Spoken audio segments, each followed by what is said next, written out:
especially honored by this because I am not a deacon yet. Just an aspiring deacon. Nobody knows if I will make it all the way. So since I'm still jumping through the hoops, I'm going to safely stick to repeating Bishop Rickles' own words about what the diaconate is.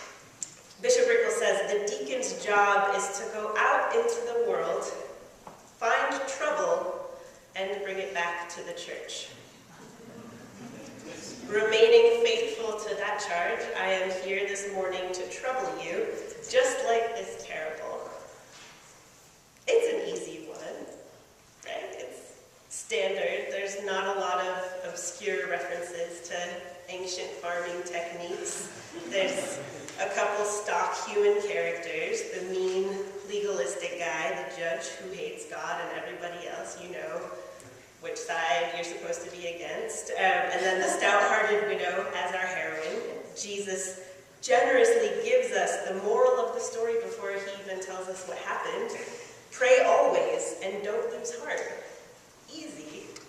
Easy Jesus. We love easy Jesus. I love easy Jesus. He helps me feel smart and smug. Some of us should feel smart and smug hearing this parable. Some of us should probably feel terrified.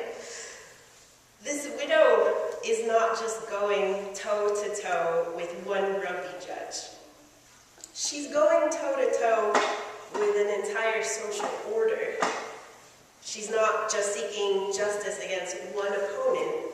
She's seeking justice against a world built on the premise that her life doesn't matter much. How do we know all that?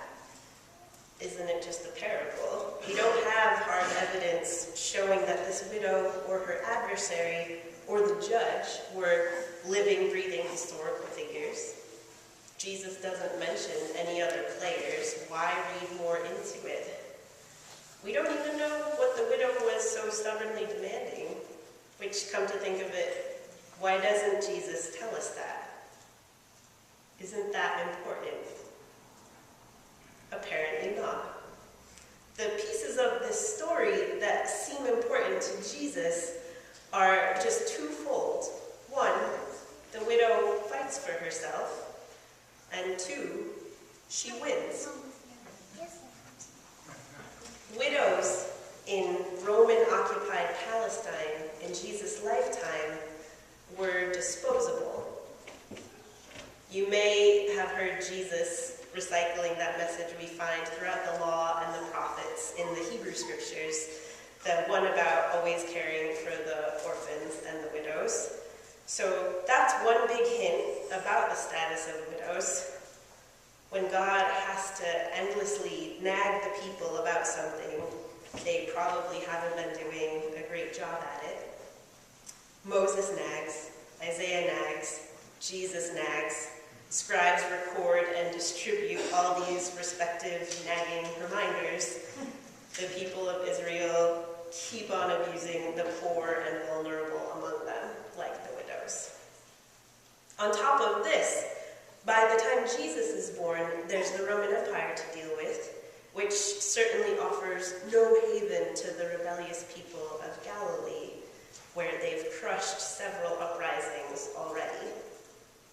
Economically, legally, politically, socially, widows were, by and large, non-persons.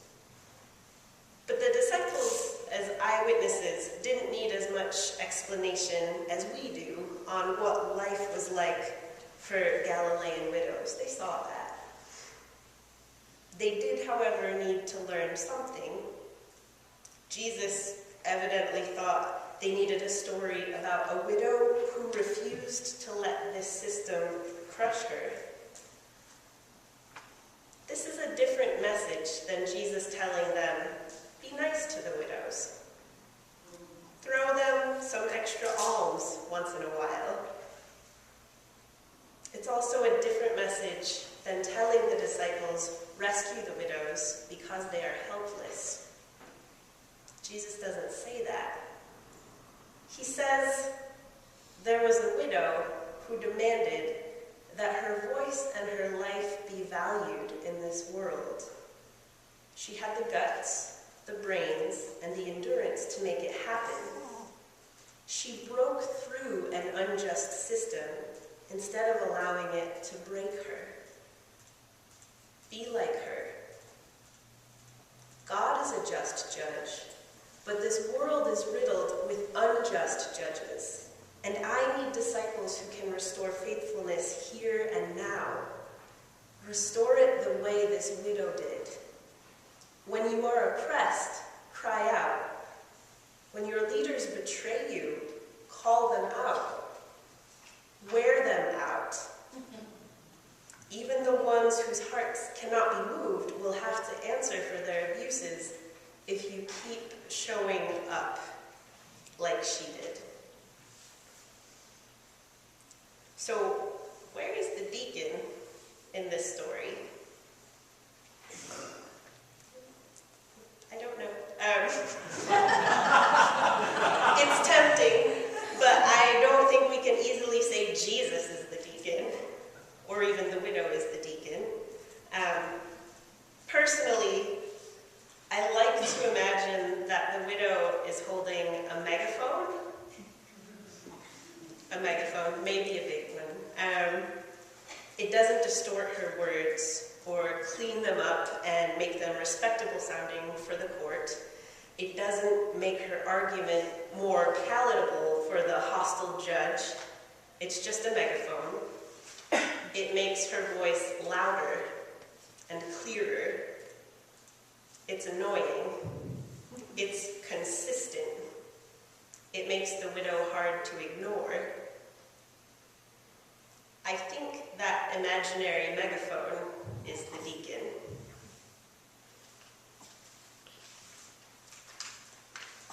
The deacon's job is to be one of the widow's people. Unlike a priest, a deacon's ordination vows identify a specific group of people to prioritize in ministry: the poor. Our church has no special order of ministry to the rich. There's some wisdom there. Somebody, when they were writing these ordination vows way back, listened to this parable, I guess. Somebody got it. That there comes a time when agreeing to disagree with the unjust judge fails God's dream for us. God calls us instead to stand and endure with the poor, the disposable, and the widows who won't shut up. You don't have to be a deacon to take that stand. Deacons might organize things, make the right phone calls and connections, take the lead, but everybody knows somebody who needs a megaphone. Maybe it's you. Maybe it's your neighbor. Maybe it's your coworkers, your kids, your grandkids' teachers. Maybe it's those people you'd rather not see, sleeping under bridges, even now as the weather turns cold. Find one story you can amplify this week and be a megaphone. Jesus' own movement started with the telling of untold stories. Stories about widows who were powerful, judges who cracked, people who rose from the dead.